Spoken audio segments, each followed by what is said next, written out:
That's much more controlled. Look at that. You see the difference between coming in with a headwind as opposed to trying to convince your dog and speeding past, having no control at all. It's perfect, guys. You can tell me on this side. When all the green starting to pick off, is that going to bother them at all? Your bird sees that, she'll come back down to it. So we'll give you a piece of food each here again. There's one here, but the other one is... They're both behind you. Oh, perfect. Good stuff.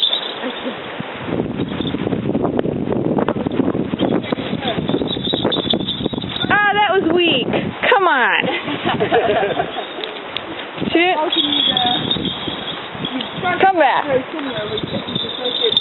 You don't get any food. You didn't fly off. So when we exercise the falcon, if you're hunting your falcon, if she goes off and she's not successful, you can call her back into the lure from sort of a couple of miles off. You just swing this thing, you whistle for her, and she'll come back. There you go. When you're exercising them, it's kind of like bullfighting. They're trying to take the lure off you, because if they catch them at a speed, with a falcon, I'll give you another piece here. They're already on their way back. That's really good, guys. Well done. Now, if he misses that, you can drop your gloves down, Zach. We'll ignore him. If he sort of... you can put both gloves up. Oh, look, he's very quick back this time. So you can start walking them in through here, guys. Yeah. Uh-oh. That's fine. No, it's fine. You can Don't talk. turn them off. And if you stick into the right, it's not so wet. Yes? We're going to follow on. Oh, okay, hang on. We'll go the other way.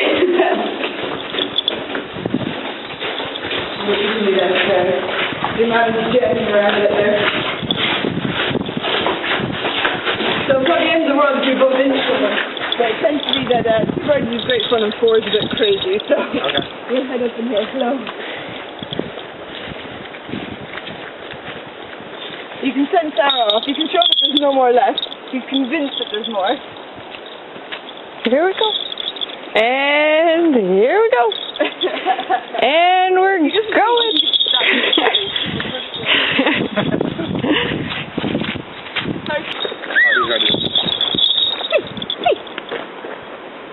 And if he misses it, he doesn't come over for it, we'll keep moving away from him. That's okay, and we'll keep going. So, I mean, the more we keep moving away, it's kind of like leaving him at the playground, being like, well, you know, we're leaving. Yep. They just want to... So do you think that means he's above his flying weight more, or? I don't know. Or is he just stubborn? I mean, slightly, maybe slightly. Okay. It's more a case of, he could be feeling a little bit wet. Still have a piece from before. Perfect. Sarah's chasing on. Alright, so you can pop both gloves up there. That's a good feature.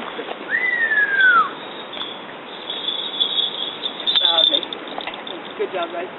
So, I mean, if we'd pandered to him, we'd stood there all day and be like, come on, have your piece. He just takes longer and longer. This guy is, he's developed a habit of bargaining. So, when we get, I mean, we're getting close to the end of the path here, and he knows it. He knows that when we get to the last flight,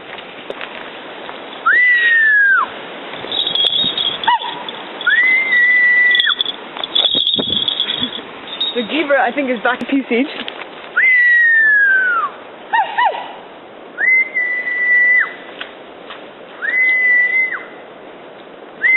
I can see Sarah. Sarah's going, what's the game?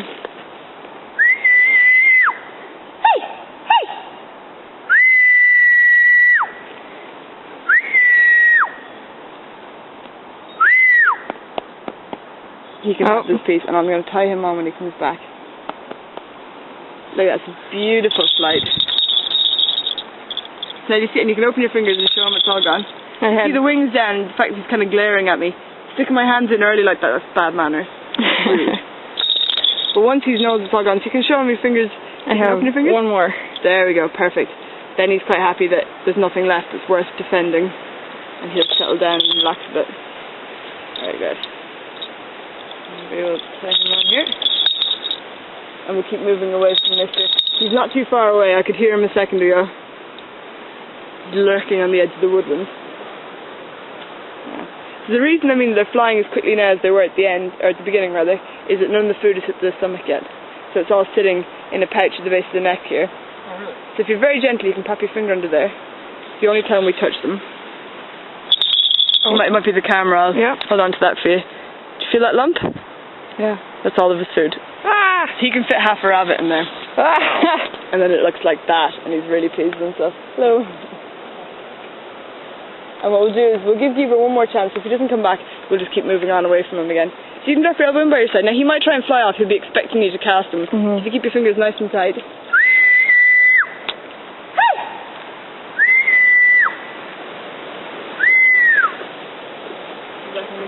You'll make a fuss of putting more food in your glove. You can be sure he's watching us.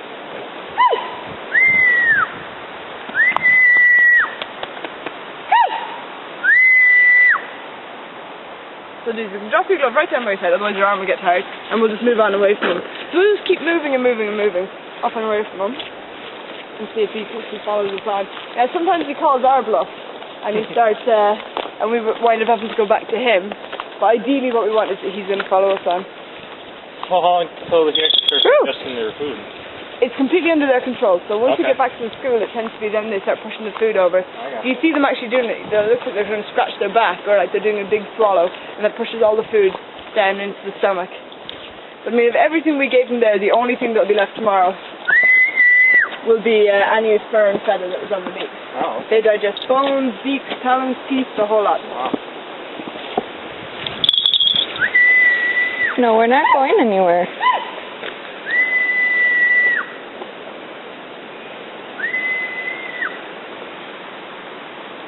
There you go.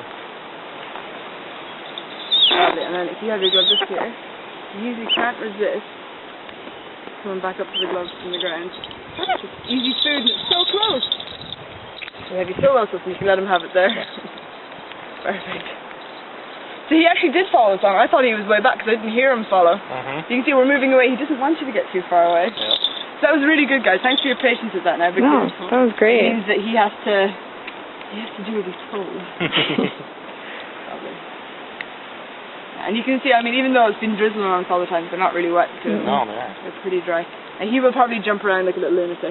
So I'm going to stuff another piece of food into your glove for him. Okay. It's the same drill as the way out. Sure. So you've wound up with your same birds coming home.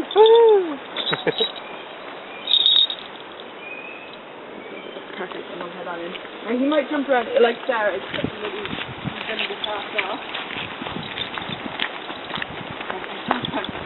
So you can see how the teenagers are sort of, they're a troublesome pair. But I mean, one way of sort of sorting out those behavioural things is to drop their weight right down. And that's what a lot of falconers would do. If you do that though, you're going to be sacrificing the brilliant flying that they do. I mean, you saw the flying up the castle, that's just fantastic stuff. If they're lower in weight, they'll be less likely to do that. So if he's jumping around that, you can show him that you have that piece of food still. And he comes back up, you're like, can I look what I have for you? And then once he's sat quiet for a minute or two, he can have it. You can actually let him have it there, that's perfect. And I'm going to stuff another piece of food. Coming around the corner, I'm going to just bring this out to your fingers. Brilliant. So coming around the corner, there's sometimes jump around and do that again. Hold on.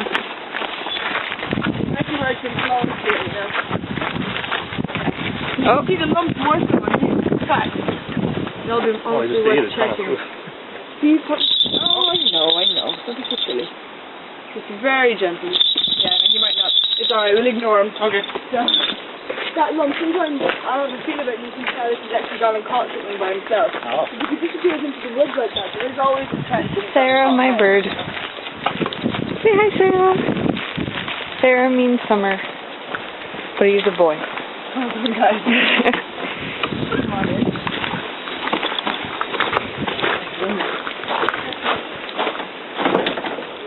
This is awesome.